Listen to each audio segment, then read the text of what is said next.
안녕하세요, 주야TV입니다. 오늘은 원피스 1110화 풀버전 리뷰 및 분석입니다. 영상 바로 시작합니다. 1110화의 첫 시작은 오로성이 등장하며 검은 몽개를 보는 에그에드의 사람들로 시작합니다. 그리고 장면은 마리조와 오로성이 있던 방으로 전환되고 이곳에는 아무도 없죠. 단지 거대한 불타는 마법집만 있을 뿐이었습니다. 그리고 장면은 베가펑크로 전환되고 베가펑크는 커피를 홀짝홀짝 마시며 메시지는 7분 남았다고 나옵니다. 그리고 장면은 루피로 전환되며 마법진에서 등장하는 오로성을 보며 말합니다. 괴물 5마리다. 그리고 드디어 오로성의 괴물 형태가 모두 등장하는데 이들이 어떤 괴물인지 이름이 나옵니다. 다만 악마의 열매로서 나오는지가 아니라 괴물 이름만 나오죠. 제이가르시아 세터는 우시오니, 마커스 마제는 이츠마데, 토프모 워큐리는 4개의 어금니를 가진 거대한 멧돼지 휴키, 에단 바론 V 나스조르는 해골말인 바코츠, 세퍼드 주피터는 거대한 벌레 괴물 모래벌레. 그리고 장면은 나스조르로 전환되고 나스조르는 본에 의해 조종되고 있는 파시피스타를 확인합니다. 그리고 파시피스타에게 돌진하는데 말처럼 보였던 나스조르가 켄타로스처럼 상반신에 팔이 생깁니다. 그리고 검으로 파시피스타를 못 움직이게 하고 에그에드 안에 있는 절반의 파시피스타를 모두 베어버리죠. 그리고 장면은 마저로 전환되고 마저는 영구층으로 뛰어올라 영구층을 공격하지만 영구층 보호막을 뚫지는 못합니다. 그리고 장면은 주피터로 전환되고 주피터는 땅으로 들어가 써니오를 공격하려고 합니다. 다만 우소비 초록성 죽창님이라는 기술로 오로성의 공격을 막아내죠. 장면은 상디로 전환되고 상디는 전보벌레로 모두 탈출해야 된다고 말하며 루피를 기다리지 말라고 전달합니다. 그리고 장면은 조로 대 루치로 전환되고 징베가 도착할 때쯤 루치의 공격으로 조로의 검 하나가 공중으로 날아갑니다.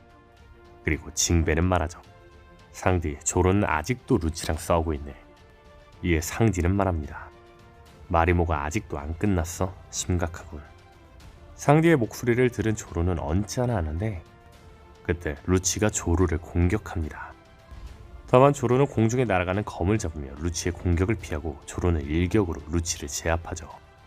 그리고 장면은 루피 대 오로성으로 전환됩니다. 그때 주피터가 나타나 루피를 삼킵니다.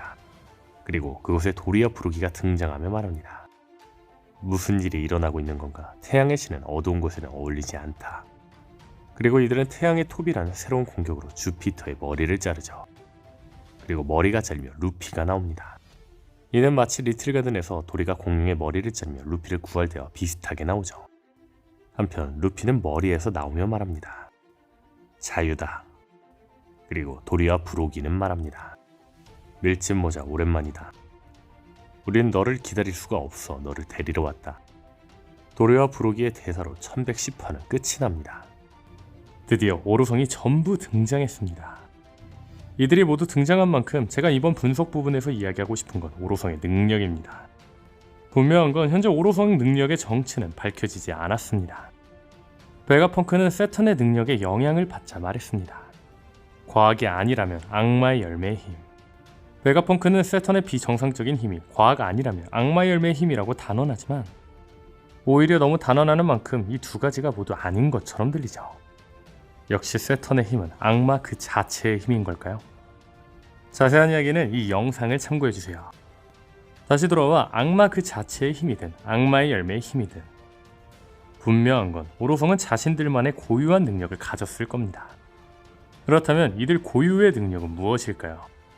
이들의 능력을 주목하기 위해 먼저 이야기할 건 세턴의 능력입니다. 현재 세턴은 아무리 공격해도 피해를 당하지 않습니다. 그런데 1104화에서 세턴은 몸을 재생시키는 능력을 보여주었습니다.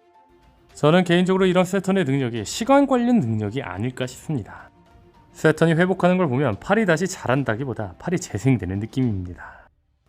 즉 시간을 되돌리는 느낌이라는 거죠. 그렇다면 주목할 건 세턴 이름의 기원입니다. 이에 대해서는 1104화 심층 분석에서 자세하게 정리를 했는데 나머지 오로성의 능력에 대해 이야기하기 위해 간략하게 이야기해보자면 아시다시피 태양계 행성의 이름은 그리스 로마 신화에서 유래했습니다.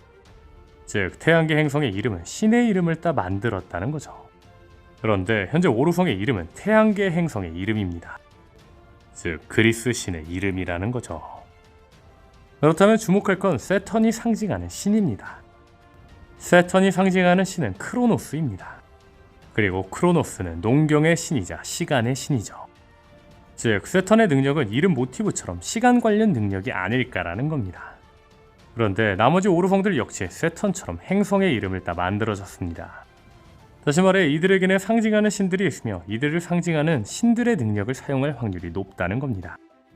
그렇다면 오르성들 한 명 한 명을 능력을 추측해보자면 첫 번째로 추측해볼 건 셰퍼드 주피터입니다.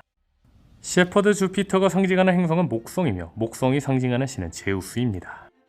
그리고 제우스는 천둥, 번개, 하늘의 신입니다. 상징하는 신을 생각해본다면 전기 능력을 사용할 수도 있지 않을까 싶네요. 다음은 토프몬 워큐리입니다.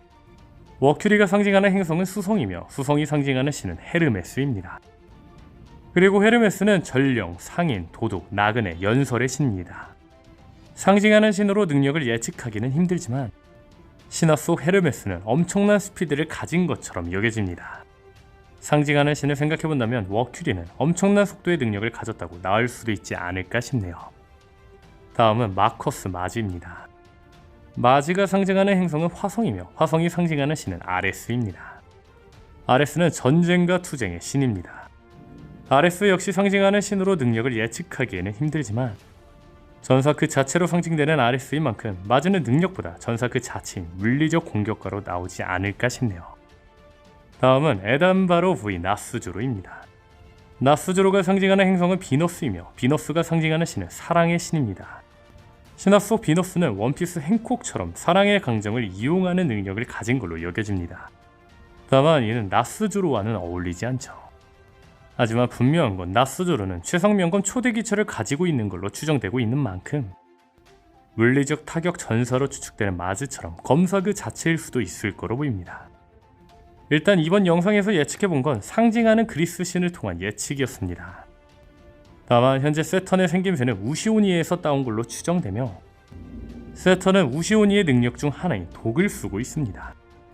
다시 말해 나머지 오로성도 세턴처럼 신들의 능력만이 아닌 자신들의 모티브가 된 요괴들의 능력을 쓸 수도 있다는 거죠.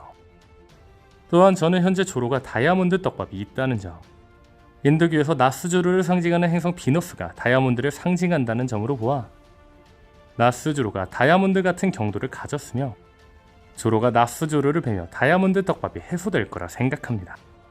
제가 이야기하고 싶은 건 오로성의 능력은 신들의 능력을 통한 모티브뿐만 아니라 요괴, 힌두교 신 등 여러 가지에서 모티브를 삼은 걸로 보인다는 거죠. 다만 이번 영상에서는 일단 그리스 신으로 정리를 하였고 조만간 전체적으로 종합해 능력을 정리해 보겠습니다. 오늘 영상은 여기까지입니다. 시청해주셔서 감사합니다.